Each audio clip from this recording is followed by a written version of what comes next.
Professor at Kutztown University in the state of Pennsylvania says the biggest thing to blame for the spate of mass shootings we've seen recently is something called toxic masculinity.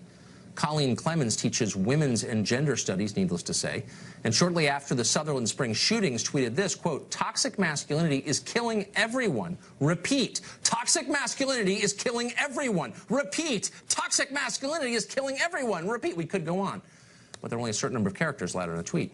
Kathy Aru is the founding publisher of Catalina magazine. She joins us tonight. So, Kathy, we asked the professor to come on. She sent us a very long and actually very nice email saying that she feared for her safety and couldn't come on. You were brave enough to do so. Tell us, if you would, if you know the answer, what is toxic masculinity? How do you catch it? What's the cure? Well, according to the professor's article, toxic masculinity is the man's fear that he's losing his power. And because minorities and women are taking higher positions and they have more power, that white men and men in general are afraid that they're going to lose their strength and their virility, and therefore they are causing the mass shootings and lashing out. Well, so it's kind of both ways. So what you have is a situation where the entire kind of fashionable culture in America attacks one group relentlessly.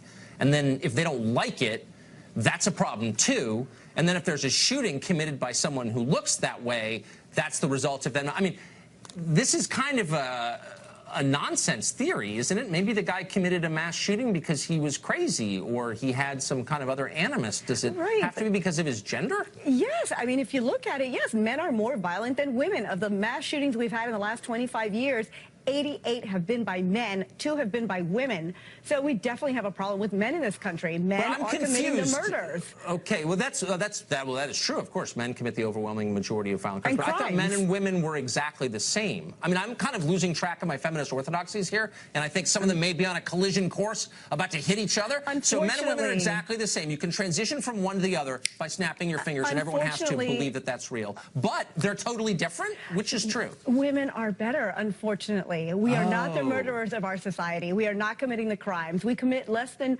20% of the crimes. So actually, men are not as good as women. We are actually better. We're safer. But what about men who transition to it? So if a man says, if he's got the terrible case of toxic masculinity. Yes. He's on his deathbed dying from toxic masculinity. Right. And he says, bam, I'm a woman now. Does it cure him?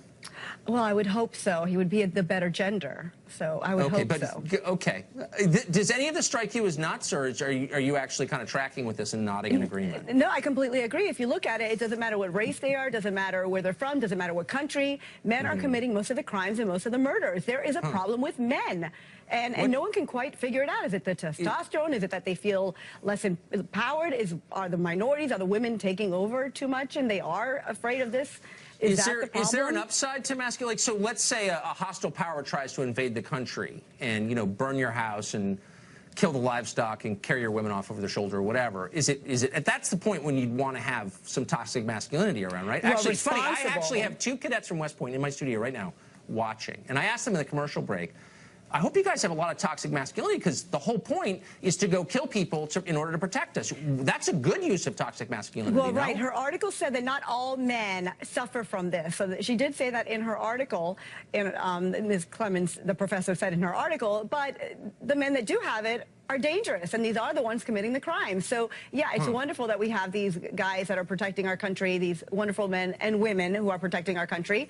But those who have this toxic masculinity are committing crimes. These mass murders are nonstop. Is there a measure? Is there some kind of like swab or blood test that can tell me if my masculinity is getting to dangerous levels? No, unfortunately, I think it's too late. I think it's when the mass murders occurred. Yes. So if there's toxic masculinity, that suggests the polar, right? The toxic femininity. What would that look like? Well, and how sugar and prevalent spice is that? and everything nice. I mean, that's what it's like to be a girl. But boys will be boys, and that's what we're raising. We're raising boys to think that they should be more powerful and stronger. That's what the professor was saying. Maybe we're just not raising them right.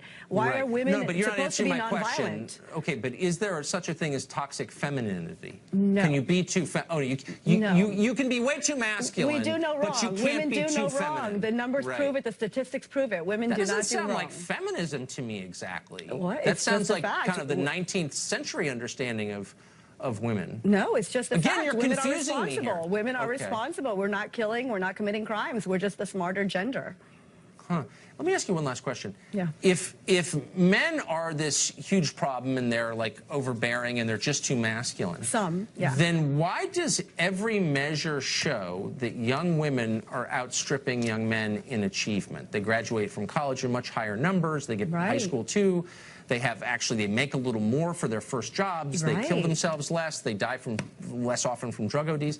Why is that? If men are keeping women down, why are women doing so much better than men in this country? Well, women are doing so well, and that's what's causing the toxic masculinity. They're not happy about it, and that's why the murders have gone up since 2011. We've had so I more wonder, mass has shootings. it occurred to you maybe to help instead of browbeating men and like mocking them for being less powerful and saying, well, sure, of course you are. And you've got tenured losers like this woman we are quoting from Kutztown University or whatever it's called saying, you know, men are horrible. Shouldn't women be helping men to be better? I think women are, but the way they're being raised, maybe it's just too late by the time we get them. We need to raise them right. Boys can't be boys. You've confused me completely, but I was still happy to talk to you as always.